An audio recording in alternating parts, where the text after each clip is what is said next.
If you want to find items and sell them on Amazon FBA, then you have to know how much the item is going to sell for, and you have to know whether it's going to sell fast or slow.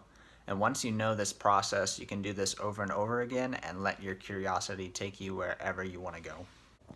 Like, who knew that this VCR would be worth $120 after fees?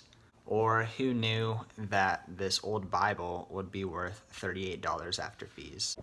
And if you're curious like I would be, both of these have already sold.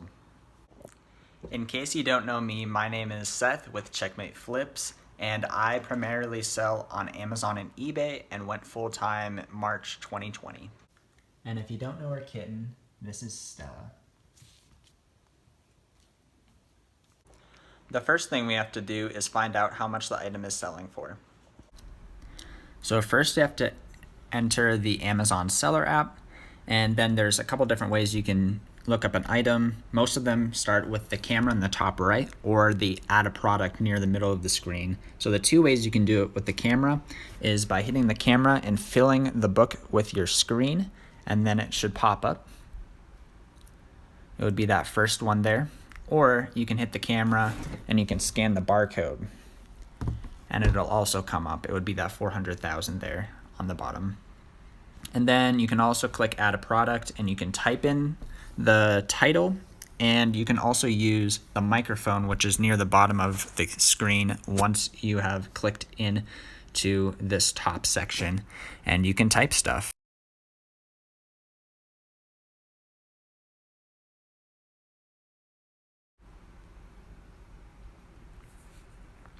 And sometimes it works and brings it up, and sometimes it doesn't. So this is an example where it doesn't work. If it's a book, then it'll also have an ISBN number if it was made in the last probably 30 years or so. So most of the time the ISBN number is on the back, usually near the barcode. And then also sometimes it's inside on that copyright page in the first couple pages of the book usually. So I'm going to find that real quick. So in this one, it's literally on one of the first pages. So here is the ISBN number, and just use the first one, or if it says like a hardcover ISBN and it's a hardcover like this one is, use that one. And you can also type in the ISBN number into the Amazon seller app just the same way that we were talking about before. If the item you're looking up is a book and you have a lot of them, I would recommend 𝗬𝗏𝗍 because you can scout through books faster. This is how you do it. First, you open the app, and then once you've opened the app, you click this scout button in the middle of the screen, and then you click the orange scan button that's on the bottom right, and you fill that box with the barcode here. And then you'll see that on the left it shows the merchant fulfilled offers, and then on the next over to the right shows the FBA offers, and then on the right it shows the new offers. You can also adjust your buy cost on the top right, and you can click in and change the price that you're going to sell it at. You also have metrics here on the left and in the middle, the rank and the e-score, which help you to decide how fast the book's going to sell. So basically, the lower the rank is, the faster it should sell on average.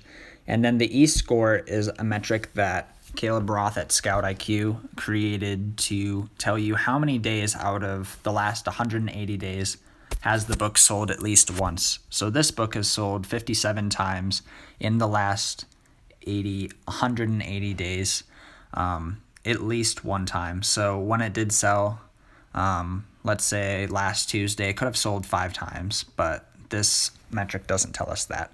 So basically, you're looking for a low rank and a high e-score. The max is going to be 151 plus. 𝗬𝗏𝗍 is a really good app if you're looking to scan for books at places where there are a lot of books, like thrift stores or estate sales, or even sometimes garage sales. I remember when I was first starting Amazon and I was getting into used books, I was just going to use the Amazon seller app, and I was kind of amazed even just finding $30 to $40 profit an hour with the Amazon seller app. But eventually I'm like, okay, I should probably try and use some software that would help me speed this up. And I think I went to the Goodwill Outlet Worlds and was able to find like $80 to $250 of potential profit per hour. So 𝗬𝗏 just helps you do it a lot faster. Sometimes in the book world they say what you're trying to do when you're scouting is get through all the bad books so that you can get to the good books. So that's kind of what 𝗬𝗏 helps you do. It helps you make those quick decisions that you need to do, because sometimes only 1 to 5% of the books that you find are going to actually be profitable books that you want to send into Amazon. So you need to get through those bad books quickly. If you want to go scout for books for yourself but don't want to pay for it yet and want to just get a feel for what the app is like, I was able to get you guys a 14-day free trial, and the link for that is down in the description.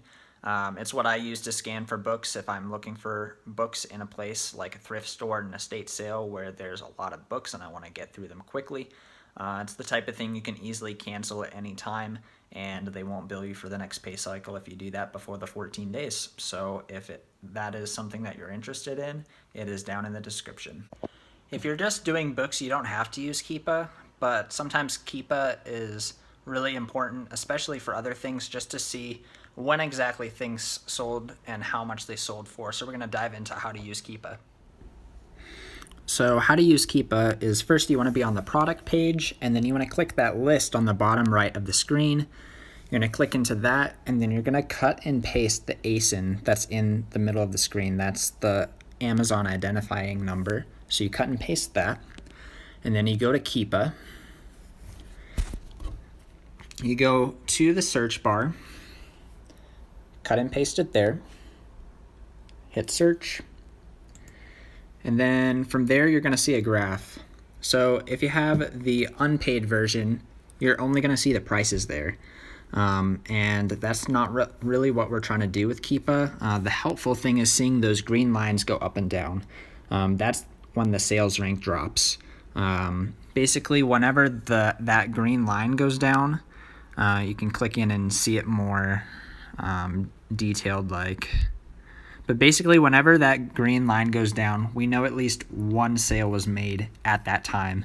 So we can see that the sale happened at that time, and then we can look at what the price was, either that white line for used or that purple box for the buy box of the new price. So if a sale happened and one of those prices was there, that means a sale happened at one of those prices. Just a quick encouragement, if you made it this far, graphs are your friend and they will make you a lot of money. Stick with me. So let's say we're looking up a pretty obscure item. Maybe it's not a book, maybe it's like a VCR or something. If we see that the green line goes down, that means it has sold at some point in the time frame that you're looking at. So right now we're looking at this 1 month. You can also zoom out to 1 year, and you can make your buying choices based on that. You'll also see this yellow or tan line, and that means that Amazon is on the listing. So you'll see that Amazon has a certain price that they have on this listing, and if it's a used book, you can just price maybe 10% lower than Amazon and you'll probably still get a sale. And you can often do that for new items as well, but it's kind of a debate in the reseller community whether or not you should sell with Amazon on the listing. I say if you find something like you're thrifting it or at an estate sale, I always compete with Amazon because I always got it for cheaper than they did probably. In retail and online arbitrage situations, I sometimes stay away from it and I sometimes do. It's really hard to give a blanket statement for that. Let's say you're at a store or you're online and you're trying to figure out how many of this item to buy. What you got to do is you got to determine whether or not it's a clearance deal or whether it's going to be something you can just keep buying. So if it's a clearance deal, you'd probably want to buy a lot more than what you would if it was just going to be there regularly, because the clearance deal isn't always going to be there. But if it's not a clearance deal, I try to buy a month's worth. So we can figure out what a month's worth is like this. So this is a process you do with everything besides books, because you can't do this with books. So we have a different item here. This is a 2-pack of spices from Trader Joe's. I don't go there anymore because I got threatened to have the police called on me for trespassing. But anyways, what you do is you do the same thing. You click the list, you take the 𝗖𝗍, you go to Keepa, and what you're trying to look for here is the average sales rank. So the average sales rank on this item looks to be around 15,000. So what we do is now we go to Jungle Scout, free sales estimator. So you can just Google that, and then you come to this page. You enter that average rank, and you select your category. So this is a grocery item, and you estimate the sales. This is the amount of sales total of the whole listing per month. So that's 510 sales a month. So now what you have to do is go back into Amazon, and you look and see how many competitive offers there are. So it looks like the trending price right now is around $10.39. So we go and click into these offers. Well, first we want to look into the FBA offers. So anything within around 5% of $10.39. So go into the calculator, $10.39 times 5%. So anything below $10.90. So 1, 2, 3, 4. Oh, so only 3. And then we'll count ourselves, so there's 4. Then we'll also go into ones that aren't new, so 1, 2. Yeah, so most people have their prices quite a bit higher than what this trending price is. So it looks like there's around 6. So if you're priced competitively on this one, you're going to get a lot of sales. So 510 divided by 6, that's 85 sales a month. So this one, you'll probably have a lot of trouble keeping that in stock, but you could potentially pick up 85 and sell 85 of these per month from the time that they are active in your Amazon inventory and are being shipped out quickly to the customer. You can do this with online arbitrage, you can do this with retail arbitrage, and you could do this in lots of other situations to determine how many items you want to pick up instead of buying 12 computers when they only sell 1 per month. You can use your capital in a more efficient way this way if you have the knowledge of what actually is going to sell within the appropriate amount of time. You now know how to find the price of just about any item. You know how to find the price of many books quickly, and you also know how to determine how many of an item to buy in arbitrage situations. I would say this is the most important skill that you need to learn how to do in running an Amazon store. So make sure to use this at estate sales, thrift stores, garage sales, and all the other places where you can find items to source for your inventory. And leave a comment below about what you end up finding with this method. If you made it this far and you've actually learned how to find the price of an item, then you should let me know by subscribing and by liking the video. It really helps me out a lot and lets me know that this is the type of thing that you guys like to see. Hope you have a great day and take care.